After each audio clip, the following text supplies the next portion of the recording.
Thank you all for coming. I can definitely tell the Force is with all of you. So who is going to be voicing Darth Vader this season? Me. Me. Simon, you go.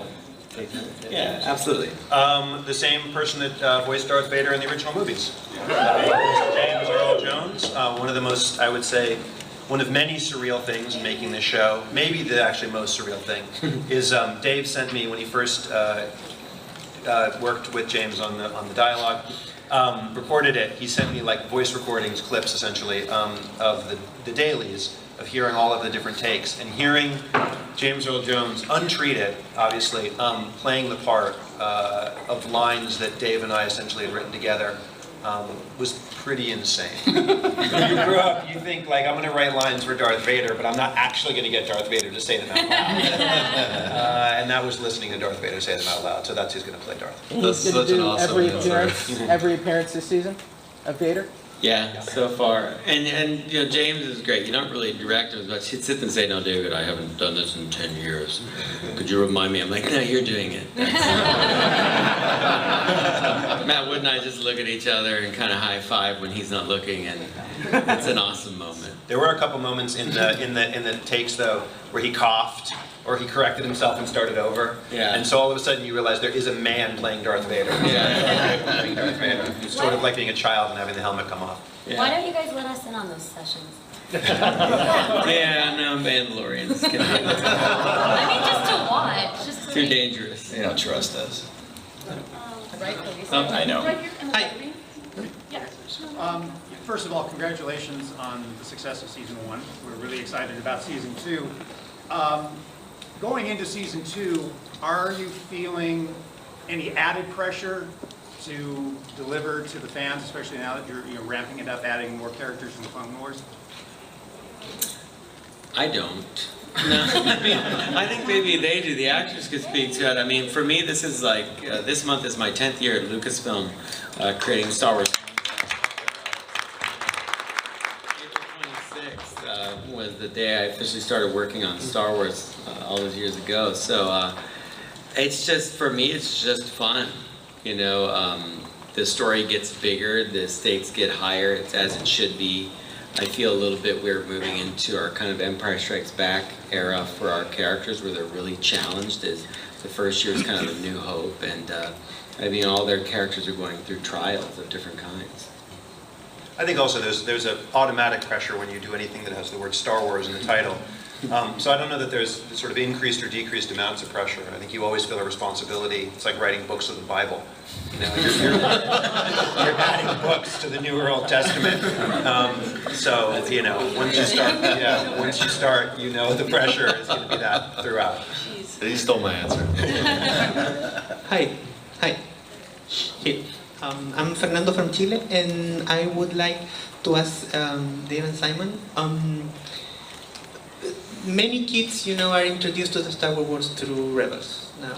So I would like for you to talk about that process and how's that, you know, important for you. And I also would like to know what are your thoughts about the future of the Star Wars world, you know, that now that, you know, George Lucas retired and, you know, left new people in charge? Sure. Well, we should both. Well, the first question, you know, introducing kids to a new Star Wars or to Star Wars for the first time. I have 2 boys myself who are actually here, who are 5 and 9 years old, and grew up on Clone Wars as much as they grew up on the movies, actually. And I see their friends are experiencing Star Wars for the first time through Rebels. And for us, knowing the responsibility of that, one of the things that was really important from the beginning was to give them the experience that we had as kids, which was the really first point of entry being the original films. And so we wanted the tone, the feel, the texture of those movies to be really present in the show. And I think, you know, one of the things that's been really gratifying about the response to the show is that, you know, hardcore fans and even more casual fans, but who appreciate the original movies, see the connection tonally, emotionally, thematically, between what we're doing and what George did from the beginning. And I think the future of the Star Wars movies, you know, I'm involved in some of the films in different capacities, and I think that same approach of wanting to have the the ethos of the original films is what they're doing in all the different aspects, whether it's the video games or the movies, the standalone movies, what we're doing.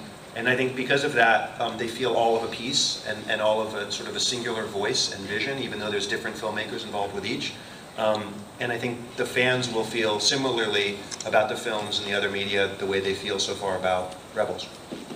Yeah, and I think the future, like you said, is great. And if there's any pressure, I do feel it's that now that there's so many incredible things in play, that we want everything to be of a very, very, very high quality. So I think typically, you know, I'll just say when you get to animation, a lot of times you do an animated version of things, people tend to think, oh, it's just for kids, or it'd be simpler, dumbed down, and we never had that attitude on Clone Wars, and we certainly have not had that attitude on Rebels. You know, I think it started out in a way that's fun and exciting, you know, people forgetting that A New Hope was originally by George designed for kids, but it was also designed so parents would watch it and be engaged. And, you know, when I see the Force Awakens trailer and I get excited about that, I want to deliver the same type of excitement to the audience of Rebels. There isn't a way that I want to take it and have it feel any diminished. So we want every aspect of Star Wars that we're working on at Lucasfilm to be truly great and to reflect each other's great work.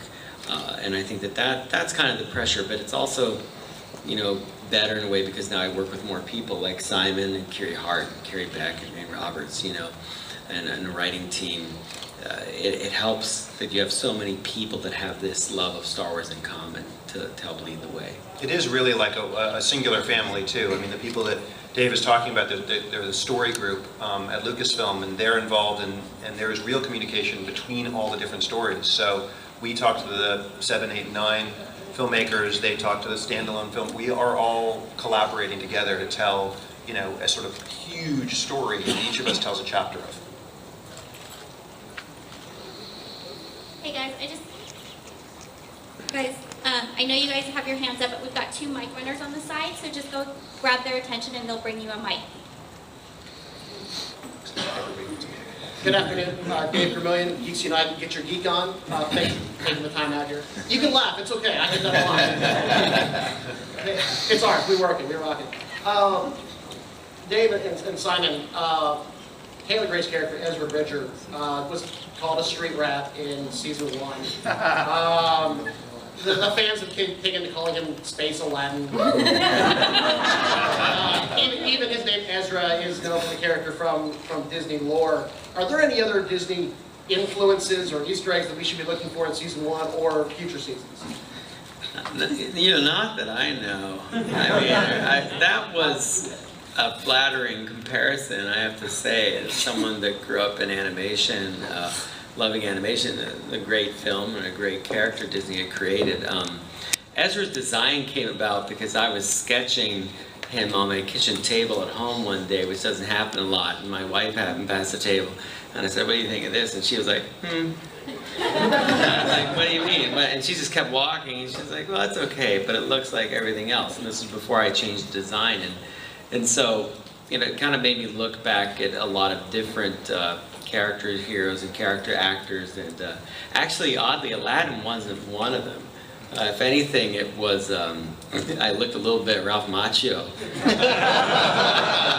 It's perfect, I'll be honest with you, because, you know, it's like, what was great about this 80s actors, and...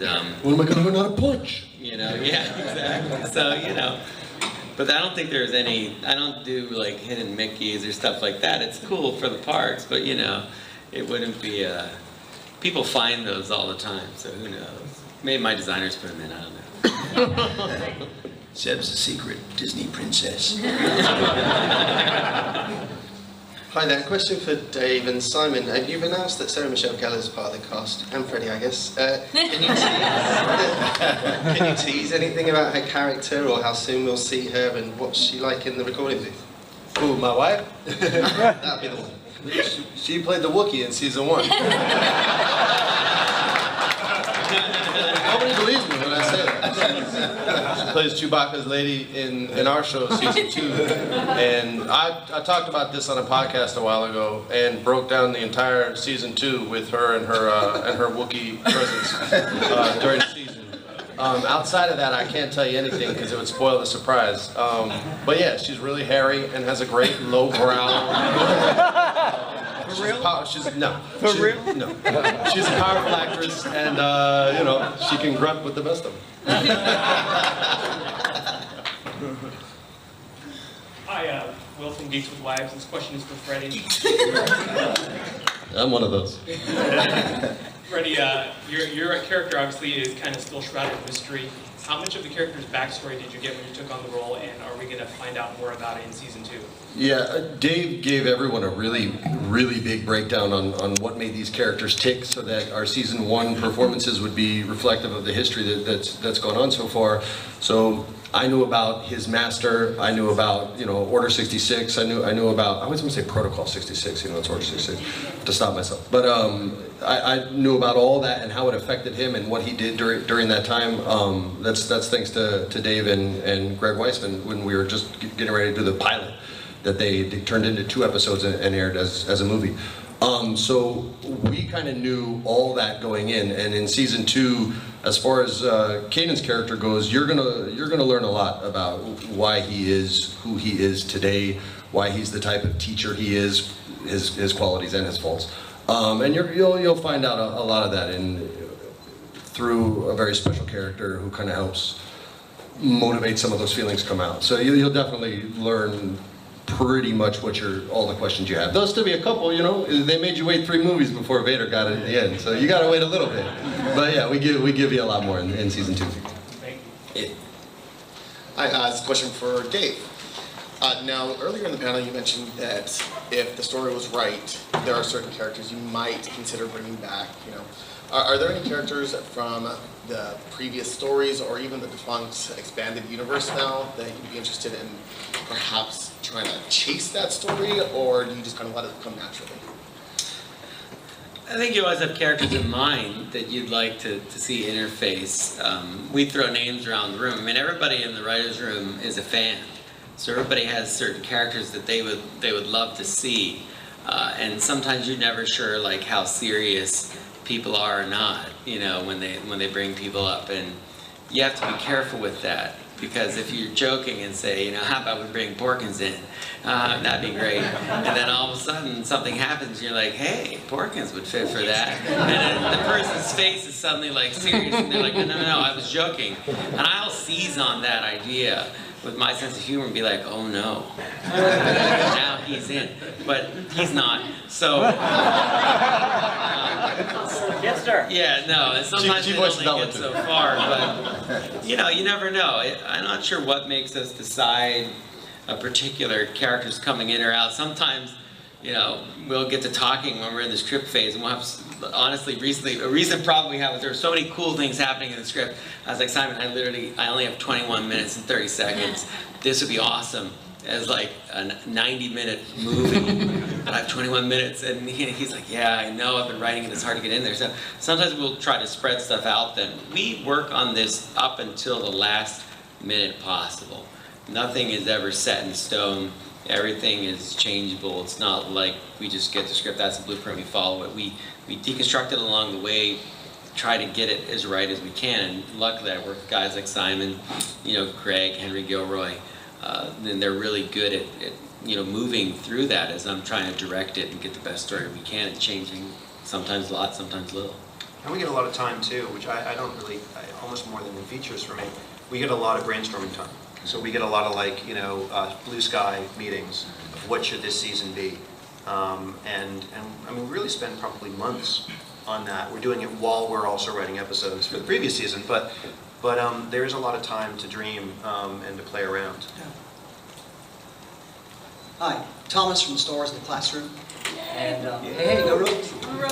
She is. We provide resources for teaching Star Wars K-12, and Star Wars Rebels provides rich ground for doing so. So my question for you guys is, what do you think, and this anybody on the panel, what do you think are the big lessons that are being taught through these stories? I mean, Star Wars shows you that the good guys don't always win, right? And Star Wars teaches about patience. Star Wars teaches about discipline.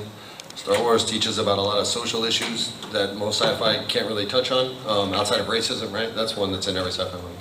But they deal with a lot of cultural things, a lot of government issues. And in our show alone, we deal with those things. And the movies can go in much more deeper in some instances. But I would say it teaches a lot more about real life than a lot of the stuff out there. You know what I mean? Most stuff you see, you know the good guy is, you know the bad guy is, and you know who's going to win and who's going to lose. And Star Wars doesn't give that to you. That's I think why it was always so powerful, and not only my mind, but most people's, is because you genuinely relate to it. It's not just, I wish I was Han Solo. You relate to Han Solo, right? You wish you were Superman, or you're okay if you like DC, or you wished you were Spider-Man if you like Marvel. But you didn't really relate, well, you can relate to Peter, I guess, but so that's not a good example, but you know what I'm trying to say. Everybody relates to Peter. He's a pretty kid with problems. So, you know, to me, Star Wars was always kind of, you know, this is the real world, and you can work as hard as you possibly can and do your best and still fail. And it's what does a Jedi do once they fail. And that's sort of what shapes us as a man, shapes us as a woman, as a human, whatever. As a Wookiee, whatever. I'm moved by the hope that is present in the show. I think it's a great thing for kids to latch on to, especially these days. And I love the idea of the spark of a rebellion, that it takes an initial idea and then it's followed through with action.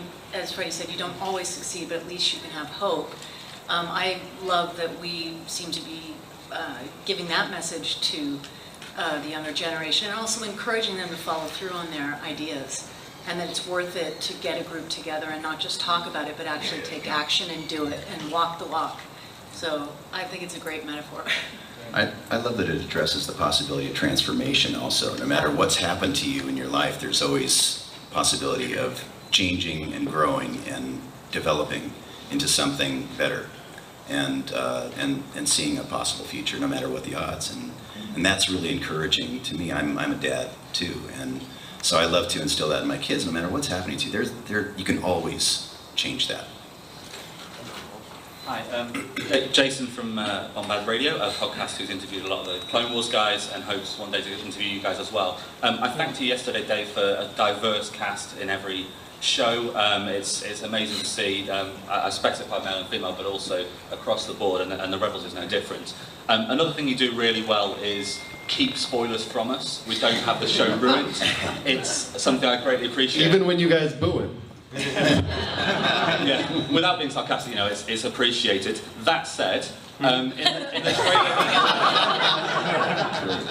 the trailer that we've now got online and that people are looking at across the globe, there are obviously return characters already been talked about. There are some new characters as well.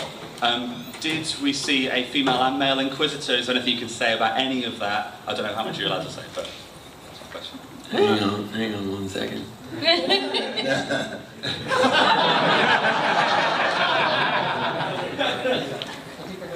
He'll come over and whisper in your Talk amongst yourselves. Okay, so we deliberated, and the answer is, I don't know. I mean, I do know, so that's a blatant lie, but I think the fun part about any trailer, right, is once you see it, there are the things that are designed to hit you immediately, like the Rex moment, having Hondo in there, the obvious things you see, and then, but as you watch a trailer over and over again, if they're designed well, they have layers. Then each time you watch it, you get a little more out of it, a little more out of it. So those are all the great things that become questions and debated. I just had a kid behind stage asking me, like, who are those other clones? Are those clones with Rex? And I'm like, yeah, I don't know. And, you know, but that's what I want you to be asking, because it keeps you engaged and it keeps you hoping and it gives you something to ask me when at these conventions. So, you know, eventually when it gets answered, it's hopefully awesome and what you want. Or then, no one ever asks me after it's out, right? That's the funny thing. It's always a forward thing. I always think we'll get to, like, then they'll ask me all about details of season 1. Nope, everybody's on to season 2, which is cool. I mean, because that means we've answered all your questions, I guess, about the previous season. Good afternoon, Katie Cullen with AfterBuzz TV. To touch on the previous season, thank you for that segue. One of the big questions was, what happened to Ezra's parents? We haven't seen them. Will we be covering that in any capacity in the upcoming season? And, given what happened at the panel, will we hear anything about Sabine's family? What's wrong, Sabine? I didn't really mean to. I think I misspoke because I didn't No, you didn't. anyone anywhere because that. Sorry. What do you think, Tiya? That is fun. I'm not the worst person to ask about what's happening with Sabine's story. I don't know anything. I find out when we get the script. before, like a couple days before the episode records. We will be addressing, you know, definitely Ezra's parents to some degree. We think it's important. It's, you know, because it came up, we all noticed that kids focus in on that. You know, it's something to be responsible with answering that question. And, you know, now that he has this other family, what happened to his mom and dad? And we've had them, you know, visually in the show, you know what they look like. So that will be a part of the story. And I think the nice thing about season 2 is you get a broader look at all the characters. Now that you know who they are to some level, it's not just Sabine, maybe, and what her background is, but also Hera and Zeb, Ezra, Kanan. You know, it's a lot of people wanted that. You even eventually get more of a depth backstory on Chopper and where Chopper is from. So you kind of get it all this year. It's kind of, it's fun. Do we have to? Of course. Hera already knows. Alright, my name is Josh from KVVB TV and Puddle Pirate Productions, and my question actually is for Steve, because one, my best friend for 20 years, his name's Zeb. I love the name. No way. Yeah, he is. So my question is we saw a little bit in season 1 of Zeb kind of had a backstory. Are we going to go in more into it about his species and what his story is and why he hates the Empire as much as he does? It could absolutely happen. That's an answer Dave? like Dave. Yeah, That was very good. He's my mentor.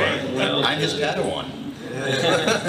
You don't want to get fired. No. Okay, then Dave, is there more of a backstory for Zeb? I'll ask Dave this. Simon, what do you think? It'd be fascinating to explore. Oh my god. We're all trained by Dave. You can find us. No, I can't. Me too. I'm so evil. Sith Lord. We go deeper into all the characters' backstory in the second season. Like Dave said, the first season's about introducing them in many ways, and also about integrating a new member into the family with Ezra. And the second season, we can go a little deeper into their backstories and into their interpersonal relationships too. We got a lot more time season 2 also. We don't have to, you know, we had a shorter season 1, so we get more time to explore everybody in season 2 as well. I feel like in season 1 there was a lot more about like the familial dynamics and how like establishing who is what within this little ragtag, you know, crew. And I feel like in season 2 so far we've really gotten to explore like certain pairings that you haven't seen yet will you know, within the crew happen and go on like really interesting adventures. I can say that, right? Yeah. Yeah, that's all fine. That's all and great. it's really fun because you're starting to see sort of each person's personalities as an individual kind of coming to light, and then you do get to find out more stuff about some of us. All of us? Some of us. All about that. Hello everyone. Kevin Cleveland from thegeektable.com. First, just want to say thank you for having this panel on my birthday. It's a great birthday present. This question's actually for Freddie. You know, coming from being an actor in front of the camera to doing a lot of behind-the-scenes stuff like with the WWE, and now still being a bit behind the camera, but also in front of the camera with at least the voice role. How does that feel to get kind of back to what you were doing before a little bit more? I mean, that's a long answer, and the short one might sound kind of generic, but you know, I honestly have more fun doing this than any acting job on camera that I ever did. We get to basically do a radio show every week, and we're all in the room together. There's no hair and makeup. There's no wardrobe people fixing my collar because it moved 1/4 of an inch.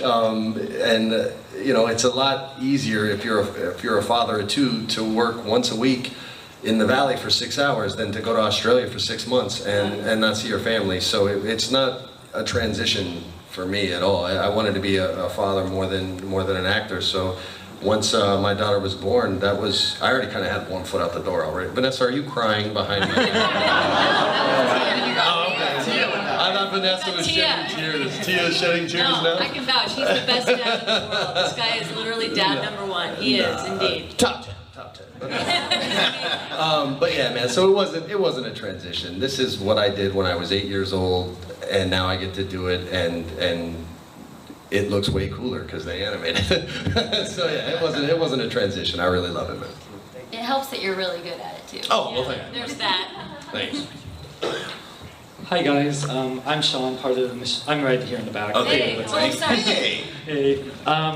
First off, Andre Blackner called me, says hi to Vanessa and Tiya, so I want to tell him. Hi. But I'm a big fan of the show, and I've asked, I met Steve a bunch of times. Hey Steve, good to see you again. I always ask this at cons. For you guys, with Star Wars having a lot of new toys, do you guys own any toys of your characters, or what would you see from the show to become a toy? I mean, I got 2 kids, so there's a lot of Kanans and Zebs in my house. I've got a couple of Jason Isaac Inquisitors in there. Yeah, we got a lot. We got a lot. They're more for my kids than for me. I'm not, you know, Rick Moranis in a room by myself. but I'll play with the kids and stuff like that. So. Yeah, I spent a whole night putting together every Lego set that they sent me. So I have the Ghost. I have each one of our characters. I think. Don't you have the Nerf lightsaber too? I have the lightsaber. I have every your lightsaber with yeah, I have that lightsaber. I have Vader's lightsaber, I believe. Red. Yeah. We all got really awesome Stormtrooper helmets with Sabine's graffiti on it, which is awesome. And Vanessa and I got presented with Sabine helmets made by the Mandalorian mercs. And it was they're And so the airbrush legit. gun, too. Oh, and the gun, and a plaque. It was Yeah, lovely. it was really so cool. I just need the outfit now. I don't have nearly enough. We can make that happen. I don't have nearly enough toys yet. I'm going shopping right after this. I have all of them. I think so. Well, yeah. Hey guys, Christian Harloff from AMC, Jedi Council, and Schmozno. So the question I have for you guys, Dave and Simon, is because we know the time period that this takes place in between 4 or 5 years before New Hope, how many seasons do you guys think it's going to take you to tell the story up to where we need to go and where we all know it goes? And the second part for that question is, let's say a particular movie, spin-off movie, takes place in that timeline. Say Rogue One, maybe, maybe not. In that timeline, how much information would you guys be able to get to give the actors some backstory that they might need leading up to that period? Well, I mean, as we were saying, all of the creatives kind of collaborate. We know what each other are doing. So the purpose of that is so that we're always aware of the continuity and the different stories. So if there was a situation where that was happening, then we would absolutely know in detail what was going on, and then I can inform my actors as necessary, or our writers, you know. But that's kind of the beauty of the new story group scenario, is it all interconnected, and that's the purpose for it, to keep the stories all on track, depending where people are. And the story group is the one that comes in and says, I like that idea, but that's going to be happening somewhere over here. So we're going to have that idea over here and this over here. As far as how many seasons we could go, I'm not exactly sure. I never know. I got asked that question every year on Clone Wars, and I thought it was a 2-year job, in all honesty, when I started it.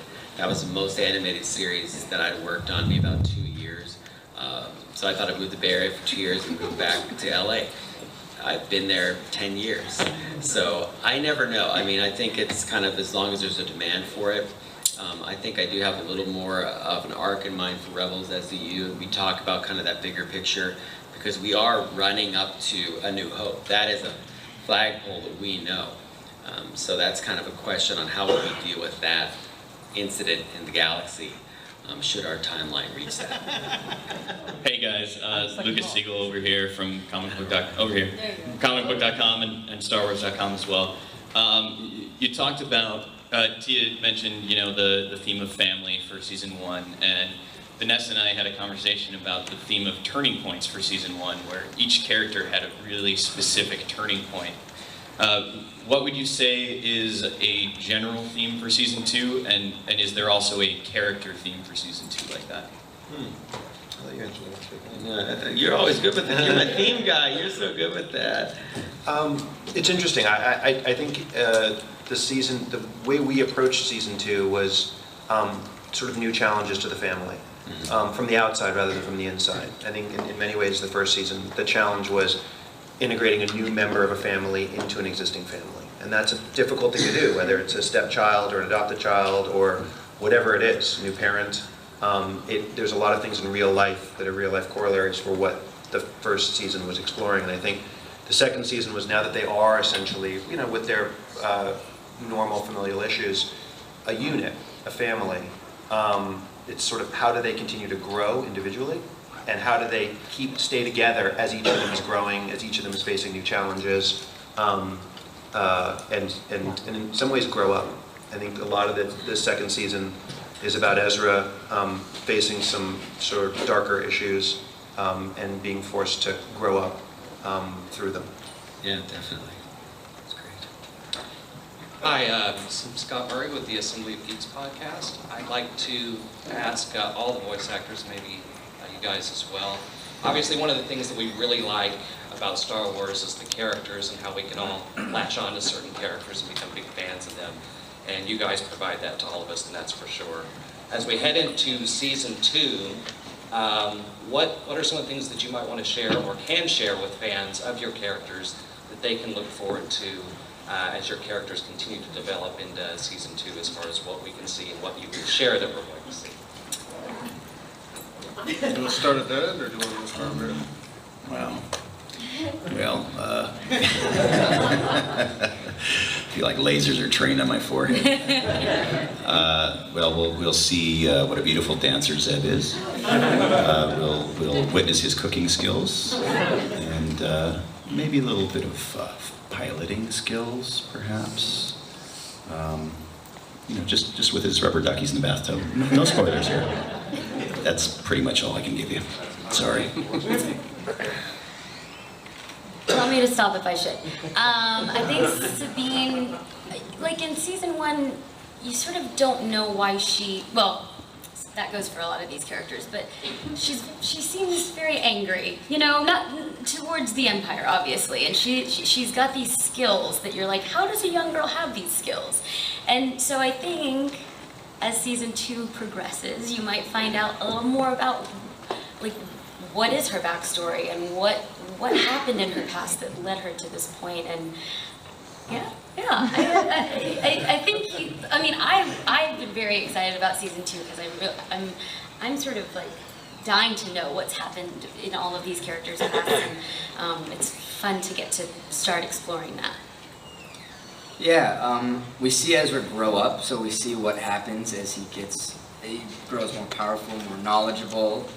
He is learning new things every day and seeing new things every day. I mean, we saw his first time up in space, pretty much, right? And that like, each episode he's coming upon new things. But one thing I saw, which I see on this little thing too, he has a scar now, which is cool. No, I just saw it for the first time out here watching the new trailer, so that's an exciting little thing too.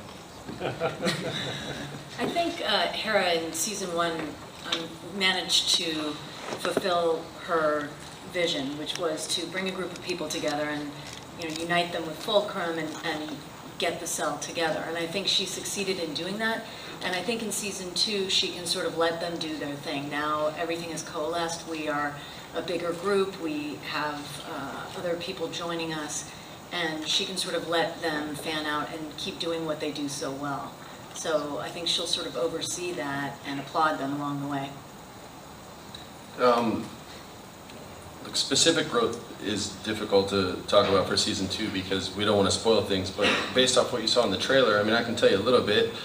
Outside of just growth, right? Like he's still on his path. You'll see him and Ezra go through some growing pains, as you would see a teenager fight with their father. If their father was teaching them how to play a sport or whatever the family business was going to be, you'll see some rejection there. You'll see him look towards others for advice, which is going to irk Kanan quite a bit. You'll see Kanan have to deal with, now we all know the secret, with Rex, and that's going to be a tricky situation based on the nature in which he lost his master from Order 66. So you see a lot of conflict. Dave addressed the fact that we're all going to be challenged this year. Season 1 is to establish us as a legitimate threat. Season 2 is to then see where they're at, sort of like a boxer on the way up. You give them a better fighter every single fight. You give them a couple tomato cans to make them feel confident, and then eventually they're ready for the champ, which is Vader. Unfortunately, Vader is Mike Tyson in his prime, so I ain't Buster Douglas. You know what I'm saying? I think, yeah, what's great about that, listening to you guys and Simon's answer earlier, and we work so quickly on all this, you don't often have time to sit back and look at the bigger picture, but you are so right when you say that each of the characters is really going to have to struggle with who they were and where they came from, and they'll be confronted with those pasts, and they're going to have to make a choice if they're going to deal with those past conflicts and let them go, or if they're going to let them drag them back down into who they were. And that's very true, I think, of all of us in life.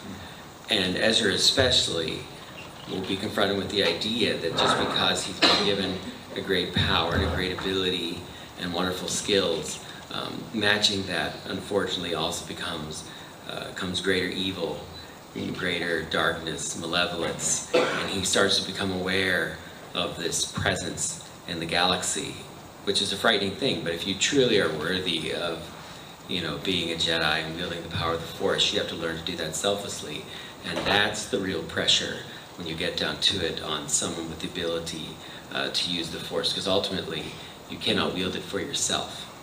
You have to wield it for others, and that's what the Sith don't realize. So that's all within season 2, if you think about it. Hey, wasn't that the name of Grievous's ship? What's that? Malevolence? Malevolence, yeah. Wasn't it? Thanks, Freddie. Thanks for watching.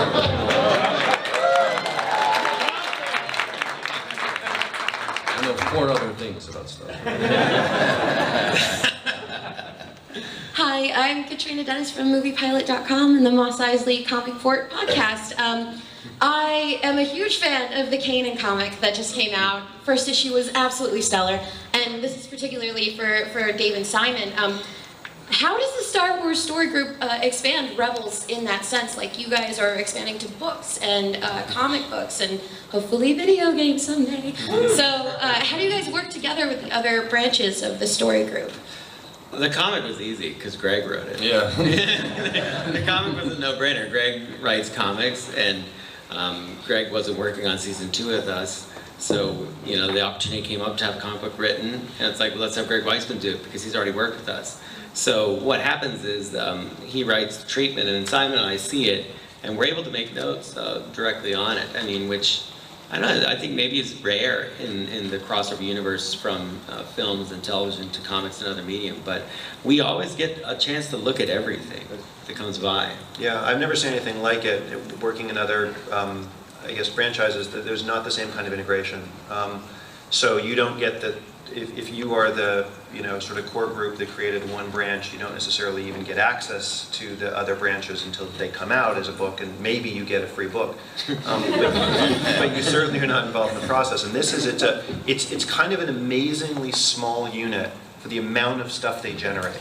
That story group that we're talking about is like 4, 5, 6 people, maybe, deep. And they got, huge, biggest movies in the world that they're also focused on. While being focused on a comic book spin-off of their animated show. So there is just, everybody works really hard, everybody loves it, and we are all constantly talking. And there are moments on the feature side where, Dave and me and different writers from different movies are all in the room together, working on, one of the films. And then sometimes we bring some of those guys in when we're doing development of the show. And it really feels like, it's kind of like what I imagine like Facebook or Google or these sort of campuses to be like. It does have this almost university campus vibe to it. You can imagine, I mean, since clones were in that story, I was heavily interested in, just helping Greg with how that would all go. And I think it turned out great. It's one of my favorite things. I think the artwork in it is also fantastic. So that's kind of a comic book home run for me. Yeah, I think so. Hi guys, Aldo Canepa here, Cougar News and KFI. You guys, obviously we just saw the trailer. What was the reaction from the fans like to you guys? And also, we saw Vader in the trailer too. Will we see an Ahsoka versus Vader battle in there sometime in season 2? But the main question first, how was the fan reaction to you guys? We've never seen it, so our reaction was the fan, reaction. It was the same as y'all. We hadn't seen it yet. I couldn't believe I was able to stand and sit down again because I couldn't move after I was paralyzed. Worried about you. We had to make sure No, there was a medic backstage because we were worried about Vanessa. No, for real. That was insane. But just the sensory overload too, from being on the stage and then getting the energy from the audience at the same time, and all the emotions that are going on with all of us, because we're fans too. It was intense. It was really intense. I want to, every episode of Rebels, I want to watch it with that sound. I know. That scream. It's like, man, we were on the stage, it was like rumbling with it. It was amazing. Also, to get to hear people's reaction to Rex was like, yeah. And Hondo, goosebumps, and Hondo. That was The awesome. Hondo love was great. Yeah. I think for me, that was the part that is particularly striking. I mean, having been here and created those characters, and then to all this time later have a reaction like that. I mean, when I got here, Rex wasn't really a thing at all. He wasn't a character. Neither was Hondo. Neither was Ahsoka. We had to plant them and help them grow over the years. And I told Ashley in the beginning, Ahsoka, Anakin having a Padawan, look out. You're gonna get the brunt of this.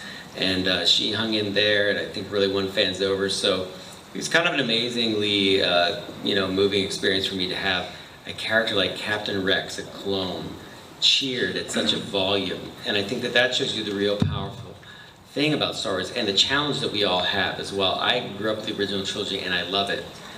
The biggest thing I learned from George over the years is create new characters, create new ground, keep it moving forward. I love the past. I'm incredibly nostalgic for it. But the best work we did on Clone Wars was always the new stuff we did that challenged us as writers to make it Star Wars and a part of the universe. And I think that now my hope is that, in another decade, I'll still be this, and, I don't know which of you will still be alive. Whoever it is that's crawling on. That's not the first time you said that. Whoever it is that makes it into the next thing, bravo, and whoever doesn't make it, well, I can't tell you. If I said a name, you'd be like, oh, that person survived. So I caught myself there. But that was a great moment. I'll wash your car every day, dude. Oh, thanks, Steven. Hey, guys, thank you very much for everything that you've done for Star Wars. Guys, let's make a big round of applause. Thank you very much. Rich Velasquez, Skywalking through Neverland. First of all, I shed a tear during the Force Awakens trailer, and I shed a tear during Season 2 trailer back there, when I messed this whole convention. But I want to ask each of it and every one of you, how do you feel when you come to a celebration and you see kids and adults cosplaying as your character? Dave, let's start with you. I love it. It's the #1 thing I look forward to. I designed this stuff, I sketched it on a piece of paper one day, knowing that Ventress will walk in the room. She's over there in the corner. I drew that outfit on a piece of paper one day, and there it happens. Bo-Katan's Mandalorian helmet, I drew on a Southwest napkin, and then that becomes part of Star Wars. It never, ever gets old. I was outside the convention and Zeb walked up to me. I mean, Hera walks up to you. It's what it's all about, and the amount of work that everybody does to make those costumes is, I just love it. I super appreciate it. My favorite one was last year at Comic-Con. There was a cosplay Dave Filoni. Yes! I wish I could project from my phone up to the wall, because it was a guy with that hat and black shirt, and Dave doesn't want to believe it was him, but I think it was him. You have my wife obsessed with this. Yeah. I tried to track him down. And I saw that guy over there with the hat, and I thought maybe we'd found him again, but that's not him. There's now people that have this shirt and a hat. I think you're all crazy. This is something you guys see. I appreciate it. It means we should hang out more, maybe. But I'm working on my Dave Filoni cosplay right now. Got the beard going, the shirt. I'm halfway there. Yeah. One of the bold things about the show when we started it was, I think the instinct, the easiest instinct would be if you were creating a new show and it's the first thing from the new Lucasfilm, essentially. You would lean on the legacy characters. You would make an animated show based on the brand names that everybody knows, and we did the opposite. All these guys up here obviously are completely original characters, and that was a bold thing to do, and it was something that wasn't immediately clicked and made sense for all the powers that be, and it was an extra responsibility, obligation to create characters that were as compelling as the greatest characters of all time. I mean, that's who they're competing with. And so to come here and see the kind of energy and affection that people have for these characters that didn't exist 2 years ago in the world, that didn't exist on screen a year plus ago, is pretty incredible. Like Dave said, the amount of time someone stitches together a costume based on a character that literally did not exist out of someone's imagination a year and a half, 2 years ago, is surreal and very gratifying. Hello, you guys. Over here. Freddie? All I hear is speakers. Oh, that's Dave. Yeah. Full-time podcaster, part-time Filoni cosplay.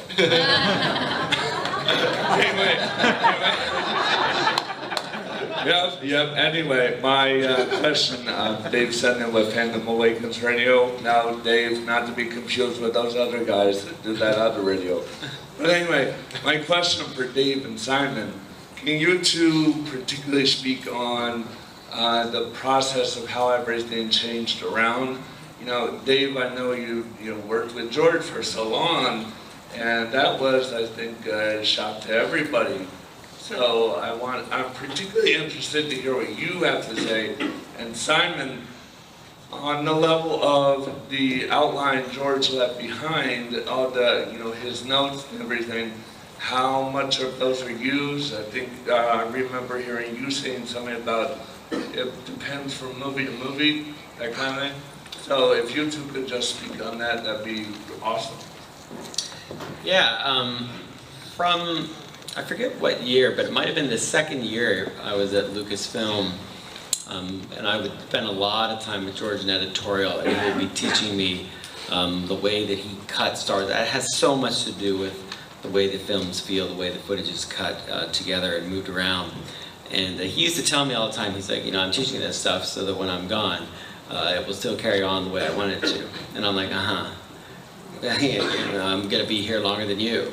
That's fascinating, and he's like, yeah, I'm gonna retire one day. And I'm like, you're gonna retire. Well, you can retire from giving me notes today because I have a lot to do. But, it was a great master-apprentice relationship. I heard about this faraway world where he described being retired. I just didn't really believe it until, he sold the entire company, and then I had to believe it. But, I've taken that very seriously. I feel a great deal of responsibility to George as someone that I worked with for a long time to constantly inform Simon and the rest of Story Team. Yes, I understand why you would think you want to do that, but in my experience, I thought that too, but then I would do it this way. And I try to hold the line on a lot of that stuff. In a lot of ways, though, the rest of it, we all realize no one is ever going to replace George. It's not going to happen. So what I think is amazing about the group of people we have working on Story is that it is a collective group of people that love Star Wars. And actually, if you get to talk to them, they all love different aspects of it. And my feeling from my perspective working here so long is that each person brings their own aspect and love of Star Wars to the story.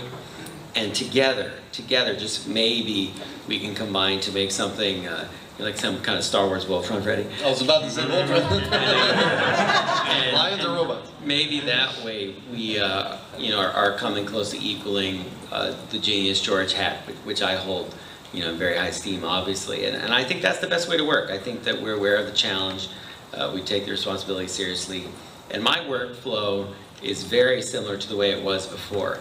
It's just now I've got, instead of one person, to go to for the commandments, I talk to a group of people, and together we come up with the answer. And then, the nice thing is, when I say I think it would be this, usually Simon, Kiri, we're all on the same page. So we know with surety this is the way to go. Commandments by committee, yeah, I think so. Yeah, no, go ahead. So, it was really important to us to share the show with George. I don't know if we said this before. Maybe I don't. Like once or twice, yeah. So when we finished the pilot 2 episodes, we brought it up. We went up to Skywalker and screened it for him. Me and Dave, Carrie Hart, Rain, I think was there too. People from the Story Group, and it was for me the strangest experience of my life, where again, the only thing I can compare it to is like the Bible, and you're like sitting next to God. Not even like the guy that wrote the Bible, God. And so, he was enjoying it, and I was just clocking him the whole time. And the lights came up, and he said, it's terrific. It's terrific. And really like loved it and had the same kind of passion for it that we obviously have had for everything he created. So yeah, I mean, what Dave's saying is 100% right, and having worked on all the different movies too, in different capacities, it's the same process. It's the same respect, love, adoration for what George created, and trying to sort of speak in his voice. And I think very much that's what the different filmmakers who all have their own visions and own voices grew up on his voice, and that is the singular text for all of us across the board that made us want to be filmmakers. And so it's really, we're sort of channeling him as we're working on anything Star Wars related. That moment was intense. For me, that was like taking a final exam. You know, I had been learning at Star Wars University for years, and here the first thing I've done without him entirely, you know, without setting a story reel where he can make some final note. And it was an awesome experience, and to share it with these guys, I think it really, you know, solidified our group, and we're okay, we've gotten this right. And so that was a great moment for us. The first time I met him, I'll tell you a very quick story that I haven't told too many people, but I went up to meet him before he'd actually sold to Disney, but I think he'd hired Kathy to come run the company. And they wanted to expand, you know, he had ideas for new movies, and so I came up to meet him. I'd never met him before, and I'm very phobic of flying, so I have to medicate when I fly and take anti-anxiety medication. So it's more than you need to know, but what it does is it gets me a tiny bit loopy. So I'm like, I need to know I have a certain amount of hours when I get off the plane before I meet George so that I'm completely clear and focused. So we get up there, and I was supposed to start at we were meeting for lunch, and we get up at 9 in the morning, and he's ready now. And I was like, no, I'm still kind of in my medication. I'm not in a good place to meet George Lucas for the first time in my life. And they're like, no, it's right now, it's happening. And they took me in, and I actually think that the anti-anxiety medication helped me stay calm meeting George Lucas for the first time, because I think without it, I probably would have had a panic attack. Well, from a fan's perspective, I mean, as we came onto the show, we're all fans coming into the show raw, and that reverence for what George created is palpable to us in the room. It feels like the first movie, and at least my first movie, which was the first movie in my opinion. Yeah, but it trickles down. It's still very much alive and well in the room every single time we record. That's true. But also, Dave very casually mentioned it to us well after the fact. He was like, oh yeah, we showed the pilot to George. Oh, he loved it. And we were like, George has seen the pilot? What are you saying to us right now? It's like, no big deal. Yeah, he thought it was great. Oh my God. See, to Tiya and Simon, George is God, and then to dorks like Dave and I, he's Voltron. Why can't he be both? He is. And I'll form the head. So you guys, we have time for one last question. Right there. Hi, Trisha Barr from Fangirl Blog, Star Wars Insider, and Fangirls Going Rogue. And you're working, obviously, with these important characters like Vader and the Emperor we heard in season 2. What do you do, what's your process to safeguard their legacies as you tell more stories about them, running up to who they are in the original trilogy? That's a great question. With Vader in particular, I think it's a big challenge. Because you can't undermine his power. You know, I think already in the trailer you see that we really haven't done that. There would have been probably an animation. One of the interesting things about Vader, there would have been a lot of instinct in animation to, now that we're not encumbered by what the suit limitations were as far as his fighting are. So he could be faster, he could be quicker if we wanted him to be.